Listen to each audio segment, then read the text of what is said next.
আসসালামু আলাইকুম। শুরু করছি নগর জনপদের খবর। আমি মৃত্তিকা মোস্তফা। এখনকার সংবাদ আয়োজন একই সঙ্গে চ্যানেল আয়ের ইউটিউব চ্যানেল এবং চ্যানেল আয়ের ওটিটি প্ল্যাটফর্ম আই স্ক্রিনে লাইভ স্ট্রিম হচ্ছে। যাচ্ছে বিস্তারিত প্রসঙ্গে। গাজীপুরের শ্রীপুরে বোতাম কারখানার আগুন নিয়ন্ত্রণে এনেছে ফায়ার সার্ভিস। আগুনে একজনের মৃত্যু হয়েছে। শ্রীপুর পৌরসভার ৪ নম্বর ওয়ার্ডের ভাংনাহাটি গ্রামের M&U ট্রিমস নামের একটি বোতাম তৈরি কারখানায় দুপুরের দিকে আগুনের ঘটনা ঘটে। ফায়ার সার্ভিসের 7টি ইউনিট 3 ঘন্টার চেষ্টায় আগুন নিয়ন্ত্রণ করে। কারখানা কর্তৃপক্ষ জানিয়েছে, দুপুরে কারখানার কেমিক্যাল গুদামে আগুন লাগে। মুহূর্তেই বেশ কয়েকটি বিস্ফোরণ হয়। এ সময় কারখানার লোকজন আতঙ্কিত হয়ে ছুটাছুটি শুরু করে। গাজীপুর ফায়ার সার্ভিসের উপসহকারী পরিচালক মোহাম্মদ আল মামুন বলেন, আগুন নিয়ন্ত্রণে ফায়ার সার্ভিসের জয়দেবপুর থেকে 3টি, রাজেন্দ্রপুর মডার্ন ফায়ার সার্ভিসের 2টি ও শ্রীপুর ফায়ার সার্ভিসের 2টি ইউনিট কাজ করেছে। নির্বাচন ব্যবস্থা সংস্কার কমিশনের প্রধান ডক্টর বদিউল আলম মজুমদার বলেছেন, নির্বাচন ব্যবস্থা সংস্কারের সুপারিশ করবে সংস্কার কমিশন, আর নির্বাচনে কোন দল নির্বাচনে আসবে এবং কোন দল আসবে না তা নির্ধারণ করবে নির্বাচন কমিশন। চট্টগ্রাম জেলা প্রশাসন সম্মেলন কক্ষে বিভিন্ন রাজনৈতিক দল ও সুশীল সমাজের প্রতিনিধিদের সাথে মতবিনিময় সভা শেষে সাংবাদিকদের তিনি এই কথা বলেন। এ সময় তিনি বলেন, বর্তমান নির্বাচন কমিশন পুরনো আইনে পরিচালিত হলেও সংস্কার কমিশনের সাথে তা সাংঘর্ষিক নয়। সভায় উপস্থিত ছিলেন কমিশনের 4 সদস্য এবং জেলা প্রশাসক ফরিদা খানম।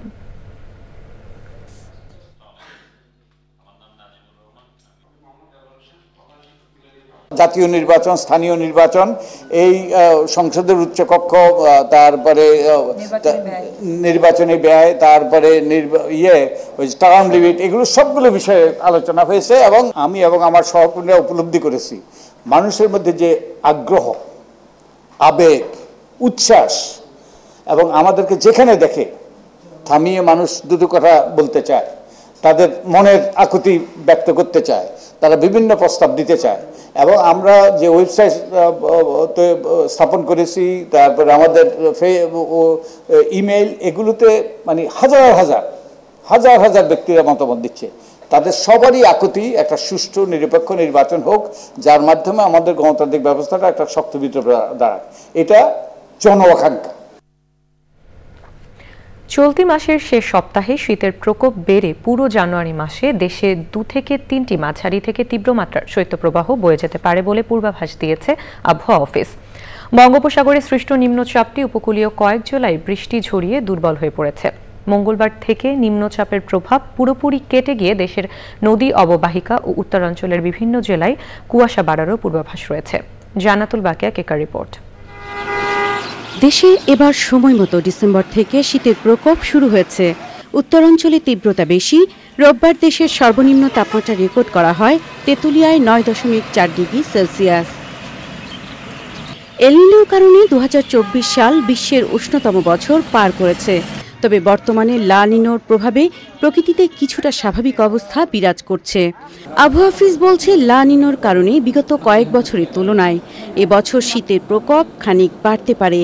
এটা এখন কিন্তু নিউট্রালের দিকে যাচ্ছে, নিউট্রালের পরবর্তী কিন্তু হয়তো তখন মানে একটু লা নিনার দিকে থাকবে, তারপর কিন্তু আবার এল নিনার দিকে চলে আসার সম্ভাবনা থাকবে। নিউট্রালের দিকে চলে আসলে কিন্তু ওই ধরনের মানে গরমও থাকবে না, ওইভাবে বেশি তীব্র শীতের মধ্যে আসবে না। তবে হয়তো গত 2-3 বছর ধরে যখন শীত ছিল তার সাথে কিছুটা তাপমাত্রা কিছু কমের দিকে থাকতে পারে। আবহাওয়া অফিসের পূর্বাভাস অনুযায়ী জানুয়ারিতে 2 থেকে 3 ধাপে উত্তরাঞ্চল সহ প্রায় সারা দেশে শৈত্যপ্রবাহ বয়ে যেতে পারে। এখন পর্যন্ত যে সেই প্রেডিকশন অনুযায়ী কিন্তু হয়তো দুইবার বা 3বার আমাদের মাঝারি থেকে যে তীব্র শৈত্যপ্রবাহ সেই কন্ডিশন চলে আসতে পারে। তো এই কন্ডিশনটা আসলেও আমাদের উত্তরবঙ্গতে আসার সম্ভাবনা বেশি। আর বাকি যে অঞ্চলগুলো আছে সেখানে হয়তো আমাদের যে মৃদু ধরনের শৈত্যপ্রবাহ, সেই শৈত্যপ্রবাহ কন্ডিশন চলে আসবে। ওই সময় উত্তরাঞ্চলের বিভিন্ন জেলায় তাপমাত্রা কমে 4 থেকে 5 ডিগ্রির নিচে নামতে পারে বলেও আশঙ্কা আবহাওয়া অফিসের। জান্নাতুল বাকিয়া কেকা, চ্যানেল আই, ঢাকা। ঘন কুয়াশার কারণে ঢাকা মাওয়া এক্সপ্রেসওয়ে এবং চাঁদপুর বরিশাল নৌপথে দুর্ঘটনা ঘটেছে। এতে সড়ক পথে নিহত হয়েছেন একজন। ঢাকা মাওয়া এক্সপ্রেসওয়ের মুন্সিগঞ্জের সিরাজদি খান ও শ্রীনগরের কয়েকটি স্থানে দুর্ঘটনা ঘটেছে। এতে একজন নিহত হয়েছেন এবং আহত হয়েছেন অন্তত 15 জন। এতে কমপক্ষে 7টি বাস ও একটি প্রাইভেট কার ক্ষতিগ্রস্ত হয়।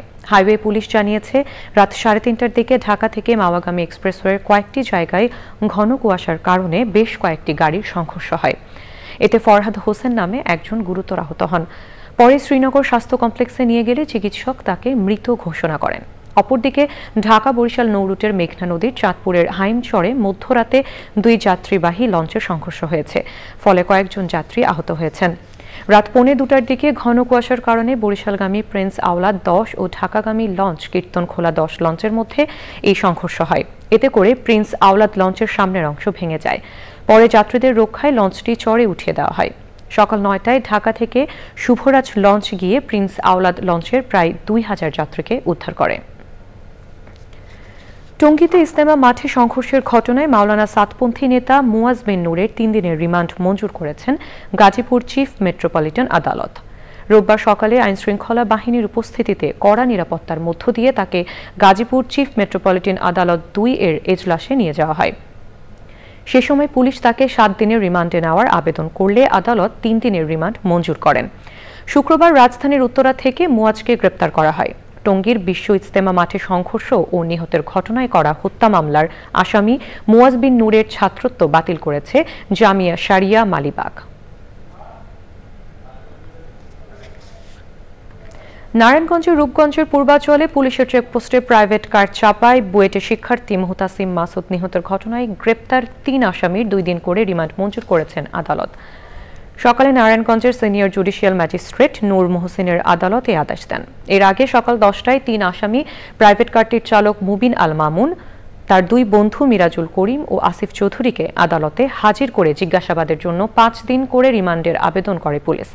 শুনানি শেষে আদালত আসামিদের প্রত্যেককে 2 দিন করে রিমান্ড মঞ্জুর করেন। এদিকে ঘটনার ন্যায় বিচারের দাবিতে সকাল থেকেই জেলা আদালত চত্বরে অবস্থান নেন নিহত মুহতাসিম মাসুদের সহপাঠী সহ বুয়েটের শিক্ষার্থীরা। শুনানি পর্যন্ত তারা সেখানে বিক্ষোভ কর্মসূচি পালন করেন। চট্টগ্রামের ঐতিহ্য, সংস্কৃতি রক্ষা ও আধুনিক সমৃদ্ধি নগর গড়তে সিটি মেয়রের সাথে মতবিনিময় সভা করেছে 19 নম্বর দক্ষিণ বকলিয়া ওয়ার্ড বিএনপি। বকলিয়ার নয়া মসজিদ মাঠে দক্ষিণ বকলিয়া ওয়ার্ড বিএনপির সভাপতি নবাব খানের সভাপতিত্বে অনুষ্ঠানে প্রধান অতিথি ছিলেন city mayor doctor Shahadat Hossain. বক্তৃতা করেন 19 নং দক্ষিণ বকলিয়া ওয়ার্ড বিএনপির সাধারণ সম্পাদক ইয়াকুব চৌধুরী নাজিম ও অন্যরা।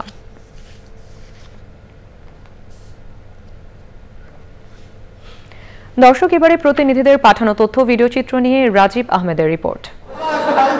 বিদ্যুৎ বিভাগের ভৌতিক বিল আদায় বন্ধ করা, ওয়াসার নিরাপদ ও সুপেয় পানি নিশ্চিত সহ আগামী রমজান মাসে সিন্ডিকেট মুক্ত বাজার ব্যবস্থার দাবিতে রাজশাহীতে মানববন্ধন ও সমাবেশ করেছে রাজশাহী রক্ষা সংগ্রাম পরিষদ। কক্সবাজারে শুরু হয়েছে institute of electrical and electronics engineers Bangladesh সেকশনের আন্তর্জাতিক সম্মেলন। বগুড়ার শেরপুরের শাহদিয়া আলিয়া মাদ্রাসার প্রাক্তন শিক্ষার্থীদের পুনর্মিলনী অনুষ্ঠান হয়েছে। প্রধান অতিথি ছিলেন সাবেক সংসদ সদস্য গোলাম মোহাম্মদ সিরাজ। চাঁদপুরের মতলব উত্তর উপজেলার 14টি ইউনিয়ন ও 1টি পৌরসভা সহ 43টি ওয়ার্ডে একযোগে গণমিছিল বের করেছে বিএনপি। জেলা বিএনপির যুগ্ম সাধারণ সম্পাদক তানভীর হুদার নেতৃত্বে মিছিলে অংশ নেন দলের নেতাকর্মীরা।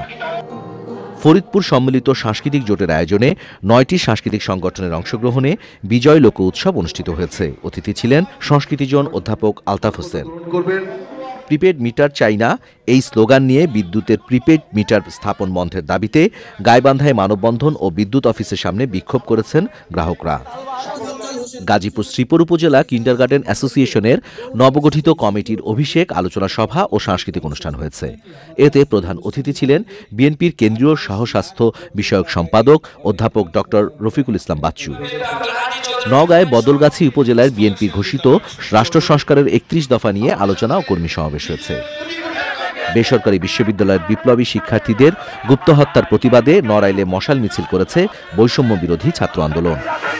পিরোজপুরের সদর উপজেলার তেজদাসকাঠি কলেজের 30 বছর পূর্তি অনুষ্ঠান হয়েছে।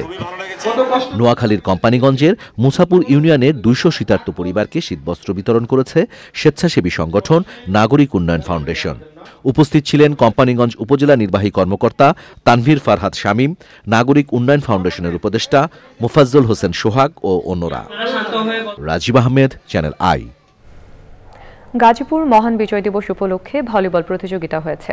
ঢাকা বিভাগ ভলিবল খেলোয়াড় কল্যাণ সমিতির আয়োজনে ভাওয়াল রাজবাড়ী মাঠে অনুষ্ঠিত প্রতিযোগিতার উদ্বোধন করেন মহানগর বিএনপির সাবেক যুগ্ম আহ্বায়ক রাকিবউদ্দিন সরকার পাপ্পু। প্রধান অতিথি ছিলেন বিএনপি কেন্দ্রীয় নির্বাহী কমিটির সদস্য সাংগঠনিক সম্পাদক কাজী সাইয়েদুল আলম বাবুল। বিশেষ অতিথি ছিলেন বাংলাদেশ ভলিবল খেলোয়াড় কল্যাণ সমিতির সভাপতি ফজলে রাব্বি বাবুল। প্রতিযোগিতায় অংশগ্রহণ করে কেন্দ্রীয় ভলিবল খেলোয়াড় কল্যাণ সমিতি ও ঢাকা বিভাগের ভলিবল খেলোয়াড় কল্যাণ সমিতির খেলোয়াড়রা পূর্ণ 60 পয়েন্ট নিয়ে ঢাকা বিভাগের খেলোয়াড়রা বিজয়ী হয়।